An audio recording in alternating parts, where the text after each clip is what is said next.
All right. Tonight, I want to take thoughts from a talk that Bishop Oriel did on Thursday at the Pastors and Leaders Training. And it's something that he spoke out of his experience, which he has from the Philippines. And the thing that I want you to understand is that his experience in the Philippines is very similar to our experience here. And if you look at the way that people think in the Philippines and you look at the way that people think here, I promise you it's very similar. There are a lot of similarities. And so I want you to tell the person next to you right now, say, you need to listen so that you can learn how to think. Okay, so tonight what I'm going to talk to you about is go get bold. Tell the person next to you, say, go get bold. Say them, no, go get bold. Come on, say it with passion, some of you. Say, go get bold. All right, now, I want you to think about now some of the people there at the back, especially in that section over there, during the worship, were sitting. Okay, specifically this section over here. And I'm not talking about Barbara. I don't remember seeing you sitting, Barbara. Okay, and Barbara, yes, Barbara's like really swollen, you understand? She's pregnant and swollen. She's got fingers the size of oak trees, you understand, at the moment. And so you need to just, what's it now, 7 days or what? 7 days. Then she's going to get that baby out of her. The thing that I want you to understand is that we serve quite an incredible God. And this God is so incredible because what happens is that God goes and He looks at a situation, and when He looks at a situation, He goes and He creates the end of that situation before He comes back and He begins it. In other words, God went and He created your life, and He created what He planned for your life, and He created everything He wanted for your life, and then He came back to the beginning, and then He let your mother conceive you. In other words, His plan for you was already completed before Genesis chapter 1, verse 1. And God can do this because He's not limited by time. He exists in eternity. And so, He has the ability to do this from eternity. And the thing that you need to understand about every single person that is here tonight, about every one of your lives, is that you are on this earth because you have an assignment from Almighty God. You have an assignment. That means for your life there is a purpose. There is a reason why you are here. And here is the thing. If you do not know what your purpose is, you will build your life and there will be no point to your life. Your life will be pointless. And your life won't matter. And the reason your life won't matter is not because of anything God did, not because of anything anyone else did, not because of anything anyone said. Your life will be pointless simply because of the fact that you did not know your purpose. I want you to think about Jesus. When we celebrate Christmas, we think about the time when Jesus was born. When Jesus was born, He was born for a purpose. I want you to think about what the purpose of Jesus was. The purpose of Jesus was to die. Jesus was born to die. First of all, he grew up. He turned 30. He started His ministry. He built at 12 and He died at 33. Jesus was born to die. To die for your assignment is awesome. To die for the God-given assignment that you were given is incredible. Because let me tell you, for all eternity, you're going to be rewarded, if that is the case. But to die because you don't know your assignment is pointless. I'll take it even a step further. To die because you don't know your assignment is stupid. Many people kill their assignment and therefore they kill their purpose. They kill the very reason for which they exist. Now, to die for your assignment is awesome. But if you die and get killed because you don't know your assignment and so you weren't fulfilling your assignment, that is stupid. That is a waste. If you are murdered because you killed your purpose, you killed your assignment, that is just a murder. But if you don't kill your assignment, you will live until your assignment is complete. I don't know if you've just heard what I've just said now. If you don't know your assignment, if you know your assignment and you live for your assignment, your God-given assignment, God will make sure that you don't die until your assignment is complete. Come on, I need a few more of you to say amen and to be excited about that. You will not die. You will live until that assignment is complete, until God has decided that what He sent you here to do, what He allowed you to come onto the earth in the first place to do, is complete. But many people think that life is an accident. And I'm telling you, there are those of you here tonight, you think you are here by accident. You think that it's a fluke that you are here. Some of you sitting there at Henley or some of the other spots where people are watching, you think that you're a fluke.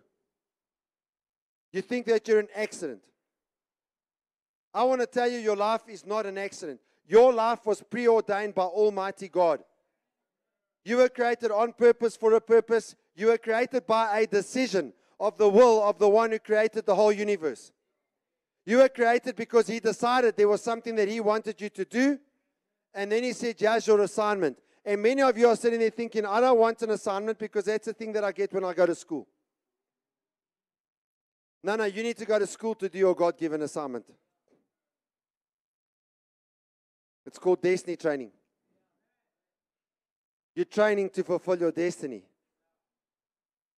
I want all of you to look at me and I want you to think about your destiny. Where God destined you to end up. Where you were destined to be. You know, many people never seek the purpose that God has for their lives. Many people live their whole life. Some people might live to 80 and they never seek the purpose of God. They might live to 90 and they never experience one day where they're living out their purpose. The purpose that God created them for. I want you to think right now about our nation. I want you to think about our nation. Our nation has been colonized for centuries. You know, many people, when they talk about the colonialists and all of that, do you know that even many of the white people that came here were actually colonized? Let me tell you something. Can I tell you a little secret about my ancestors? Some of my ancestors came here in 1822 with the 1820 with the 1820 settlers. Do you know why they were brought here? Obviously, Jan van Riebeeck came, and then there were some Boer farmers, and then the British came here, and they took over the Cape Colony. And then at the edge of the Cape Colony, you had the Boer farmers, and you had the Xhosa. And so now, the Xhosa would come, and they'd take the cattle, they'd throw their spear, they'd kill the cattle, and they'd go and they'd chow, and they'd think there's no problem. And then what happened was this Boer farmer said, hey, that's my cattle. And then they'd want to shoot the Xhosa.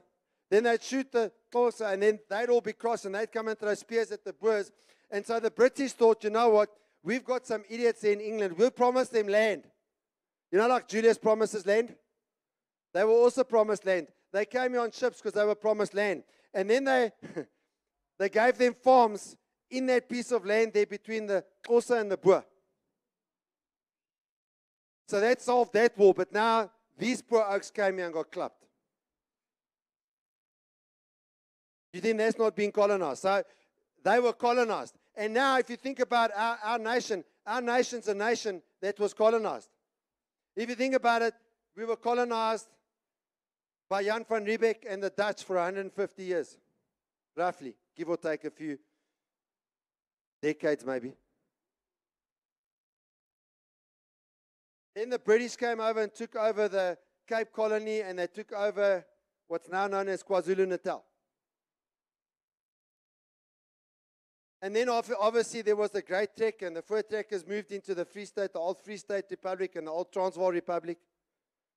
And so now you had the Brits over here, you had the Boers over here, and then you had Lesotho and Swaziland, and a whole lot of colonization took place. And then eventually, around 1900, they had the Anglo-Boer War, the second one, and the Brits won. And so the country was colonized by Britain basically for about 48 years, until about 1948. And then from 1948 until 1994, the country was colonized by apartheid for about 46 years. And now the common thread that goes around is that we are colonized by white monopoly capital. And so we are a nation that is colonized. The funny thing is, many of the people who use the word colonialist are communist, but you know, those who are communist are also colonized. I was telling the oaks at work here this morning. I don't know if you know where communism comes from. It doesn't come from Shaka. The founder of communism or Marxism was Karl Marx. That's why it's called Marxism and not Shakaism.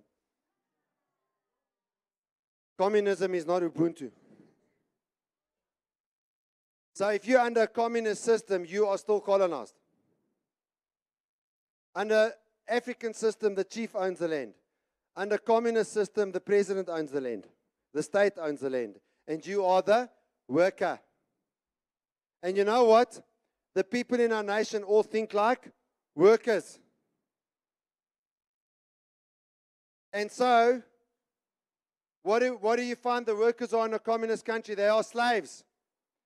Someone else makes them work the land. And the majority of South Africans are colonized by the fact that they would rather be a follower or a slave than a leader. But here's the problem. You see, God never created you to be a follower. He created you to be a leader. And if you believe that, I want you to tell your nation, your nation, I want you to tell your neighbor, say, I am a leader. I want you to really say, tell them, I am a leader. But now, you say you're a leader, but you think like a follower. So now let me tell you about how a follower thinks. You see, if you are a follower, then you depend on other people for everything that you've got. Yo, we need the child grant because we got children.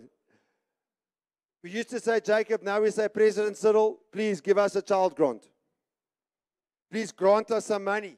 But now if Cyril gives you some grant money, guess who controls you? Cyril Ramaphosa, our president. So we depend on Cyril to give us a house. We depend on Cyril to give us a grant. We depend on other people. And so what happens is, if they fulfill our needs, then we live and we exist to fulfill their dreams. And we are a country full of people who are living to fulfill other people's dreams. Now, whether your colonizer be white or your colonizer be black, what's the difference? You're still colonized. Whether your colonizer speaks English, or your colonizer speaks Afrikaans, or your colonizer speaks Russian, or your colonizer speaks Chinese, or your colonizer speaks Arabic, what's the difference?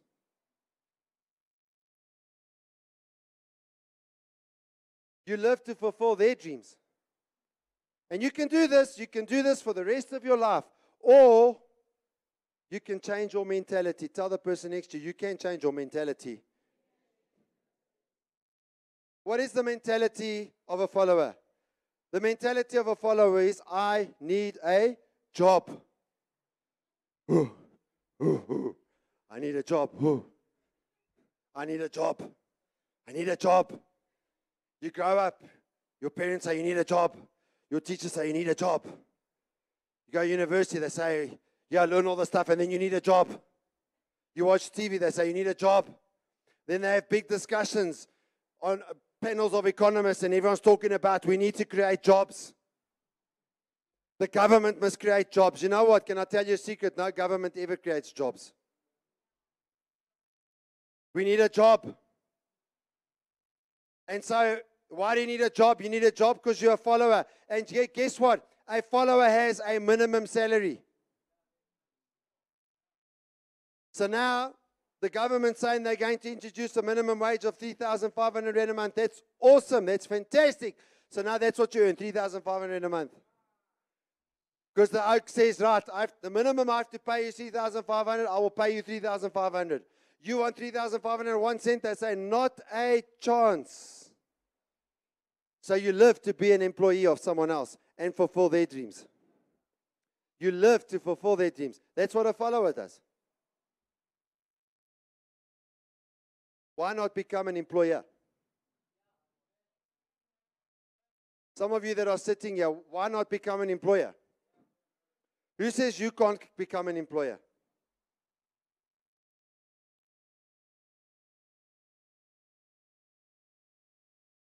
People are poor because they think like an employee.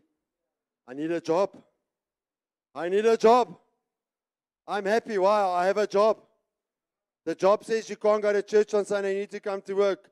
Okay. Okay, master job. The job says you can't take your wife out for her birthday because you have to come to work. Okay, master job. The job says you will come to work or we will fire you. Okay, master job, I'll be at work. Why? Because the job is your God. And that's how followers think. Now, hey, you're welcome. You can think like that because most of South Africa does. Except there's one thing that you're not going to like. You see, money is not attracted to a follower. If you're a follower, money avoids you.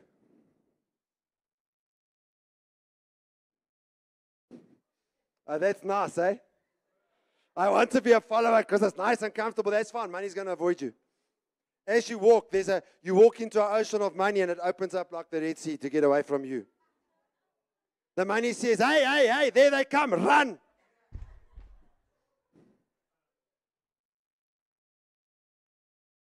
Only leaders attract wealth to their lives. You know what my job is as a pastor? My job is to transform you from followers to leaders. My job is to transform you. What is the difference between a leader and a follower? Well, this is a follower. Can I show you what a follower is?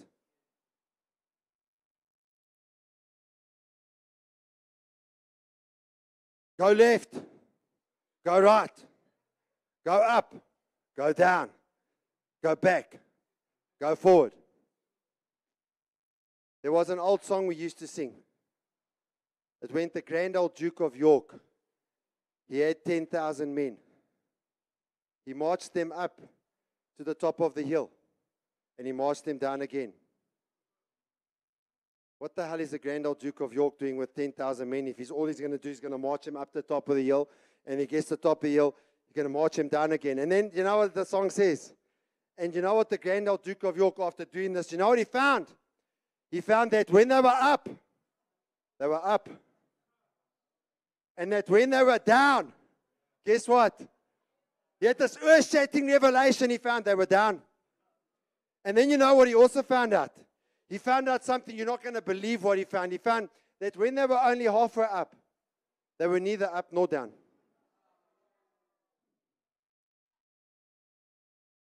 The grand old Duke of York should have been shot. What the hell is he doing with 10,000 men if all he's going to do is he's going to march him up and down the hill? But you know what? That's what followers do with their lives. They like the grand old Duke of York, and they ain't very grand because they take this life and they say, when I march my life up to the top of the hill, and then I march my life down again, and then I find out that when I'm up, and now I'm happy. And when I'm down, and now I'm depressed.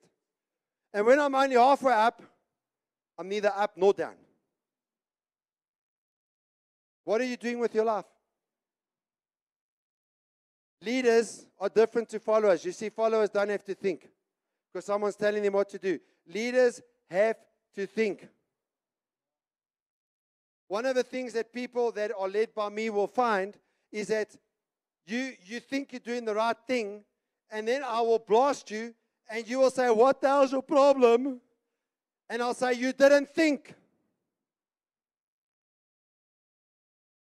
Did you think of the outcome before you made this decision? No, No, it didn't occur to me. I know, because you didn't think. You didn't. You didn't. Leaders think. Followers blink. But they don't think. I want you to understand something, and I want you really to listen to me here tonight. Thinking is different to doing. It is not the same as doing. When people think, they generally come to the same conclusions because it's called common sense. Leaders can spot each other from a mile off. Now, let's go to the Bible in 2 Kings chapter 6, verse 1 to 3. It says, the company of prophets said to Elisha, look, the place where we meet with you is too small. Tell the person next to you, too small. The place where we meet with you is too small for us. Let us go to the Jordan. Say Jordan. Come on, say Jordan. Let us go to Jordan where we can get, say get, a pole. And then let us, and now say the word build. Come on, all of you say build. Let us build a place for us to live. And he said, go. And then one of them said, won't you please come with your servants? I will, Elisha replied.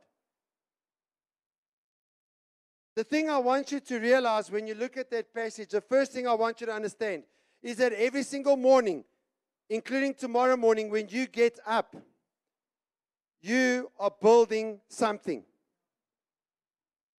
Every day when you get up, you are building something. You are shaping your future. I want you to look at me. I want you to listen to me. You are shaping your future. When you get up tomorrow morning, whatever you decide to do and whatever you decide not to do, you are shaping your future. And you're either shaping your future for disaster or you're planning. If you get up tomorrow and you are not planning, you are shaping your future for disaster. If you don't get up tomorrow and you intentionally plan with prayer, with Almighty God, what it is that you are going to do tomorrow, you are headed for a disaster. I want to tell you that in terms of the vision of God, you cannot have your 12 or your 144 until you are shaping yourself for it. And guess what you have to shape yourself for? And I want you to listen to me. You will never have a 12 or a 144 unless you become a leader. Because only a leader will get 12 leaders to follow them. A leader will never follow a follower. Tell the person next to you, say, a leader will never follow a follower. What are you shaping for your future? Ask the person next to you, say, what are you shaping for your future? I want you to think about a building that comes up. You know what happens is you have an architect and then you have you. And both of you stand there and you look at a piece of felt. You look at a piece of land there. You see the grass flowing. Maybe you see a snake going. Did he send you that picture of the mamba? Good. Kayla's vocal teacher showed us this picture of a mamba that they'd killed. The thing was 6 meters high, dead. This oak was standing on a bucky with a stick holding the head up like this, and most of the tail was still on the ground. And it was quite a tall guy. So maybe you see a field with a mamba floating around and you say, oh, I better avoid that mamba. An architect looks at that same field and says, we better kill that mamba because I see a building there. When you look at the field that is your life, do you see a mamba? Do you see grass and say, oh, grass? Maybe I could smoke some. No, it doesn't work. And then you just sit every day.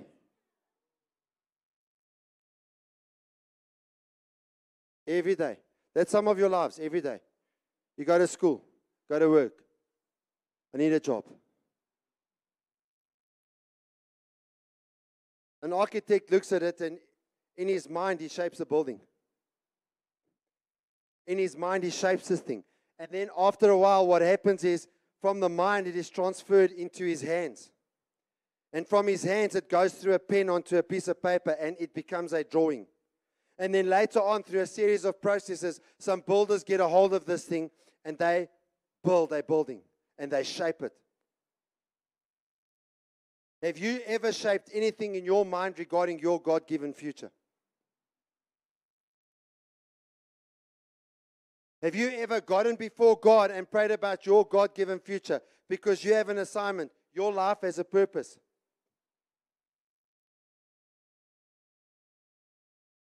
And when you're dreaming, God dreams. What you're doing is you're dreaming of something that brings the future to life. Dreaming is always about the future. It's never about the past. And you're always dreaming for a better future, and you're dreaming for the better future that God has created. But most people have never built anything. And can I tell you about people that have never built anything? Most people that have never built anything don't realize that they are small.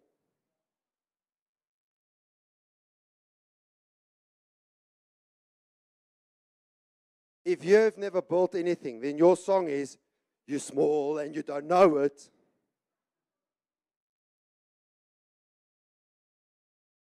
I'm small and I don't know it. So I blow it. I'm small. I'm so small. But I think I'm big. Most small people think they're big. And if you've never built anything, you don't even realize that you're small. Because when you start building something and then you compare what you've built to what someone else has built, now you start realizing you're small. And people remain poor because they've never built anything, and they stay poor because they get used to being poor. You're living in a society full of people that have become used to being poor, and so they accept it because they're used to it. They say they want to be rich, but they're not willing to change anything. They say they want money, but they're not willing to become a leader. Let me tell you, people only give you money if you solve their problems. You start solving people's problems, they'll give you a lot of money. But if you don't solve a problem of theirs, I mean, why does someone even give you a job? Because you solve a problem. Can you hold a broom? Yes, okay, I'll give you $50. Yeah, you go sweep. Now he doesn't have to sweep. So now you're solving his problem. People will only pay you to solve their problems. The worst is not just that people remain poor because they get used to it. The worst is when you are poor and you pretend to be rich. Bishop Oriel was talking about, you go buy Versace, but you go buy it from a Hong Kong place. You understand what I'm saying? You go buy it from China City. And then the V starts peeling off of the Versace. You understand what I'm saying? Because it's a fake. And so now you're spending money you don't have on bling bling you can't afford. That's fake anyway. You got that gold bling bling. But after a while, the gold begins to fade and you see like copper underneath. You understand what I'm saying?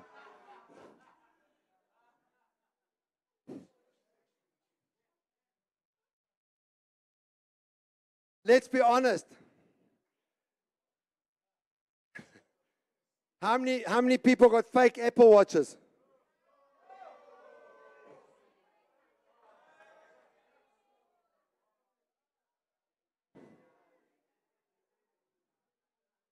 How many people are walking in a fancy suit, but the issue is they're walking? They got the limp and everything. You understand what I'm saying? The other drives past in shorts and a vest. You understand what I'm saying? But he's driving, and you've got the suit on because you're trying to pretend that you've got something. You understand what I'm saying? You got the limp and everything. But the fact of the matter is, you're only pretending to be rich. You don't have anything. And I'm being harsh tonight because Bishop Oriel was harsh. It's his fault. But you stay that way until you realize something. Until you have a moment where you go, huh? You know that, huh? Huh? And then you have two choices when you realize you're either going to get offended or you're going to change. Sometimes you don't like what you're hearing, so you get offended. I'm not talking to you again. No, don't talk. No, he makes you realize something.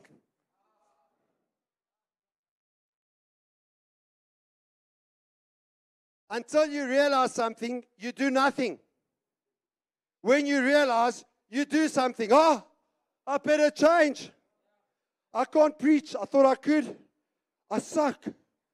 I watched myself on YouTube. It was terrible. Now I preach in front of the mirror. Yo, no, this is bad. Now I go to PMT and I start studying. I start learning what the Bible's all about. And next, a few years later, after a lot of sweat and hard work, and Patrick telling me I never handed my homework in, people telling me that was a terrible sermon on Friday nights when we do the practice preaching. Now all of a sudden I preach and people come under the Spirit and, they get saved. And because I realized I was terrible. So I did something and I changed. And I want you to understand, the first thing that happens before you build anything is that, Shane, what do? You plan. Thank you, Shane. Give Shane a big round of applause. You plan. Do you think, look at me, do you think this tonight happened here just without plans? Do any of you really think this, never mind the church, just tonight, do you think this would have happened without plans?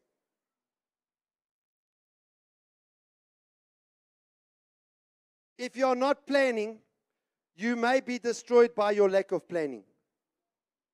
And I want to tell you as well that shaping your future starts with a realization.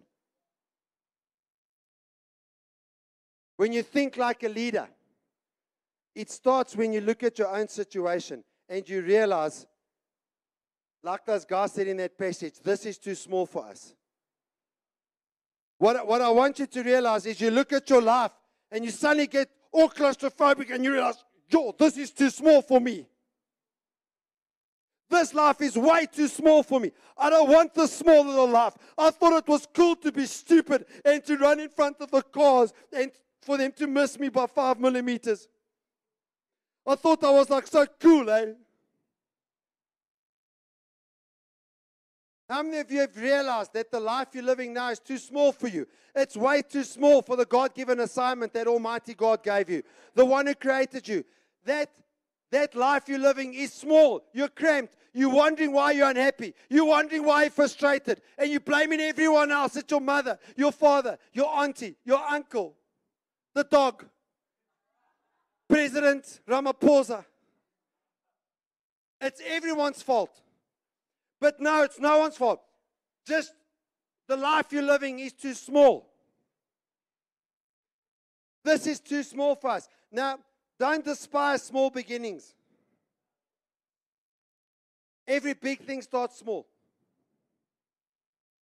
And if you're not prepared to work with the small, you'll never get the big. Because God gives you the big when you're faithful with the small.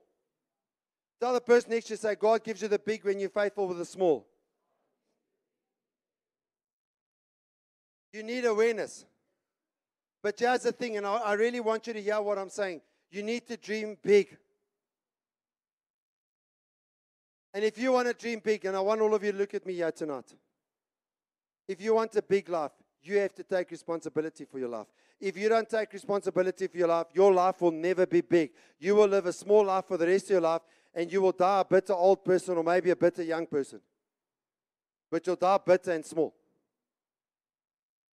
And many South Africans, the majority of South Africans, that is the life they're shaping up for themselves. So what did they say? When they said, you know what, this is too small for us, they said, let us go to the Jordan where each of us can get a pole and let us build a place for us to live. And he said, go. So what happens? First, you go. Now, if you don't go, you can't get, because the second thing is you get. You fetch it. And if you don't get it, you can't build it. If you don't go and get, you can never build. By the way, you can go and never get. You can get and never build. But you can never build if you haven't gone. And you can never build if you haven't gone and then gotten it.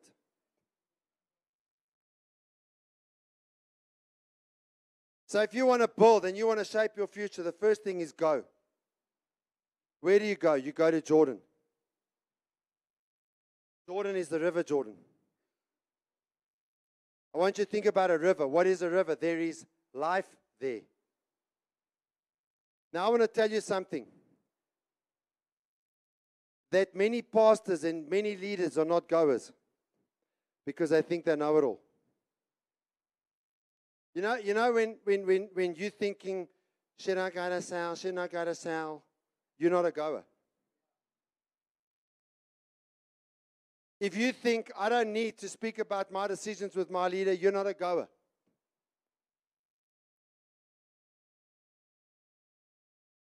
Jordan is the place where you go to get leaders. If you want to become big, you've got to get leaders that are prepared to follow you. Poor people don't love Jordan because they don't love to learn. When you go to Jordan, you get understanding. You start understanding things. You start getting a clue. But poor people don't go to Jordan, so they never understand. They don't even want to understand. But here's the thing. Understanding is God's idea. I want you all to look at me right now. Understanding is God's idea. Ideas are something that God gives. I want you to think, I want all of you to look here. Look at me right now. This mic that I'm holding in my hands. Do you know that once this was an idea? Once upon a time, all this mic was an idea that was in someone's head.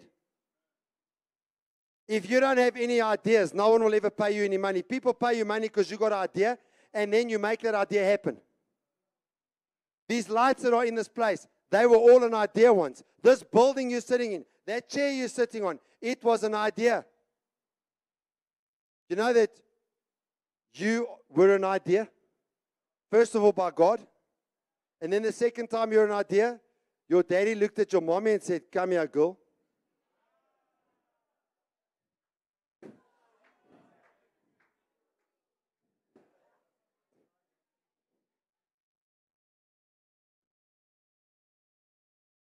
Your daddy looked at your mom and said, yo, baby, looking good. 9 months later, there you were. Tell the person next to you, say, there you were. What we need, listen to me. Guys, unless you want to stay poor for the rest of your life, what you need is ideas. And the place where we get ideas is the place where we get life. You get life at Jordan. It's in the presence of Almighty God. Jordan is the place you go to get life. Jordan is the place you go to get ideas. Jordan is the place you go in order to grow. And so, if you want to go to Jordan, you need to avoid 5 unnecessary things in your life.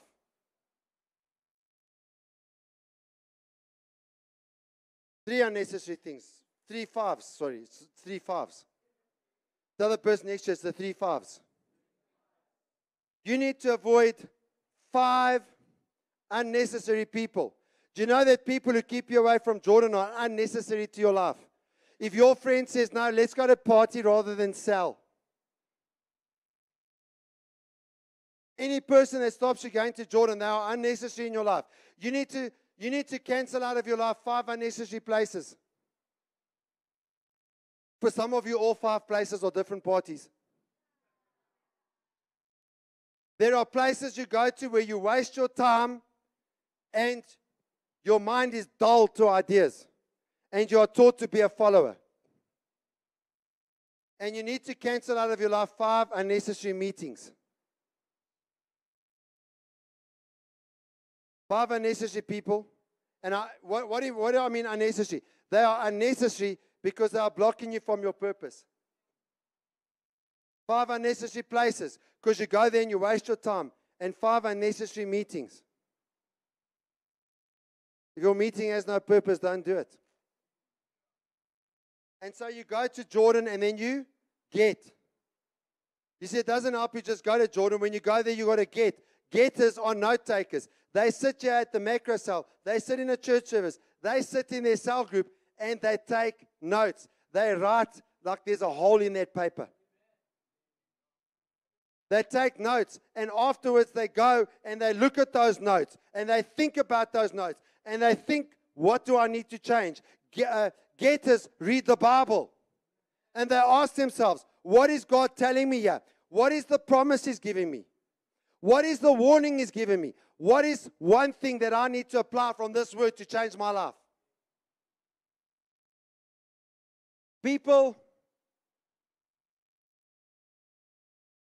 never become anything unless they learn to give. The getters give. And it starts off, they give their attention to the right people. I want to tell you, you've got pastors and leaders, and you've got people sitting in this room here tonight who have no idea about how to reach a city, and then how to keep and harvest the city, and then to build a 12. I'm telling you now that very few of you know how to build a 12, how to build 12 leaders. How to get 12 people that themselves are leaders to follow you, because they've got to believe you're a better leader than them for them to follow you. If they don't believe you're a better leader than them, they won't follow you. If you've got no one following you, it's because you're not a leader. You don't have the character of a leader. And when it comes to this getting thing, the thing you need to understand is God is watching your attitude. He's watching, do you believe you know everything? If you're coming here to the service or whatever and you're sitting on Facebook, you don't believe you need anything here. You believe that because you believe you know everything. And you know what Bishop Oriel says when you do that? He says, then you are, I'll say it like he said, then you are dumb. You are dumb. He says, people who are dumb don't know how to disciple. People who are dumb don't know how to run a cell. People who are dumb don't train other people. They try and do everything themselves. If you're trying to do everything yourself, you are dumb.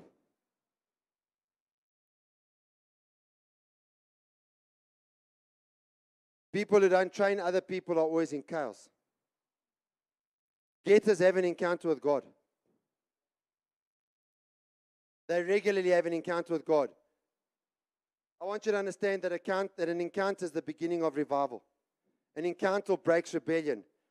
And when we have an encounter, we get ideas. And things grow in us until we get an idea. And you know what getters do? They go when their pastor or their leader says go. They come when their pastor or their leader says come. That's what they do. They don't just listen to anyone.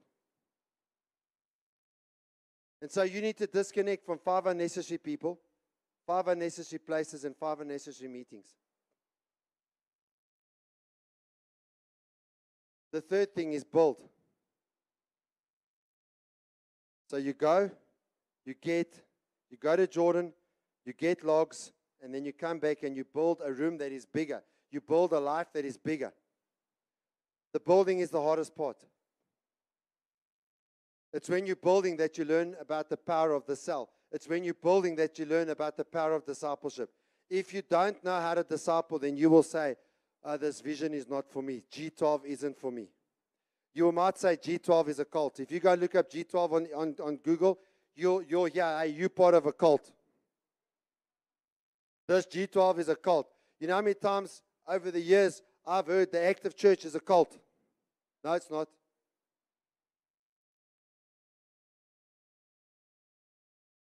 You need to go, you need to get, and you need to build. If you don't build, then you go, you get, and you forget. What happens if you go and you get, and then you don't build, you forget? That means you come, you get the word gets poured into you, and it means absolutely nothing to your life. And then what happens after about 4 or 5 years in the church? You say, no, I'm leaving the church. Why? I'm leaving the church because I don't get spiritually fed there.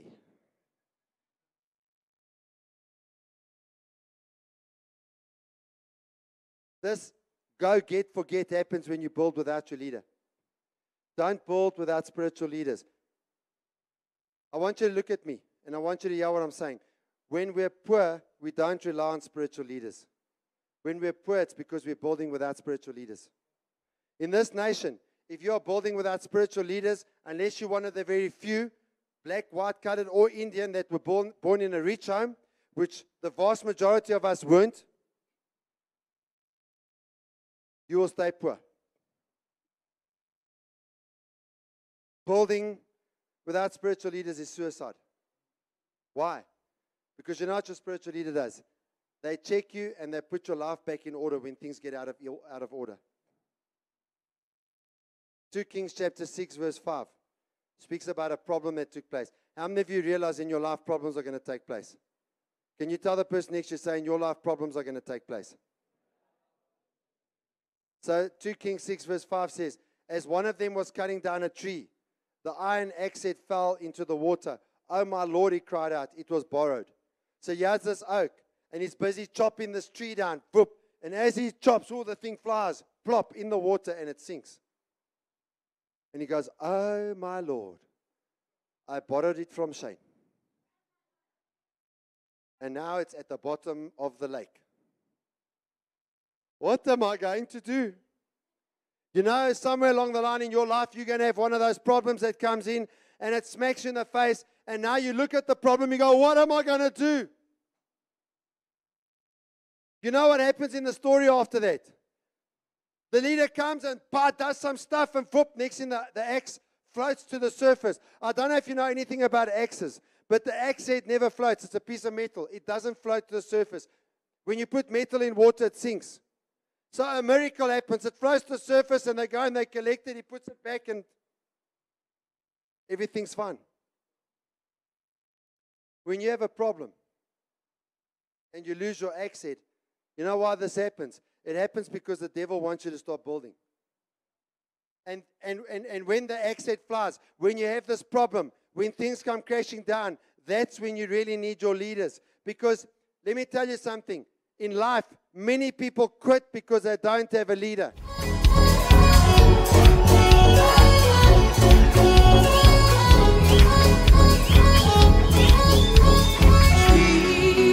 Picture, declare, never give in.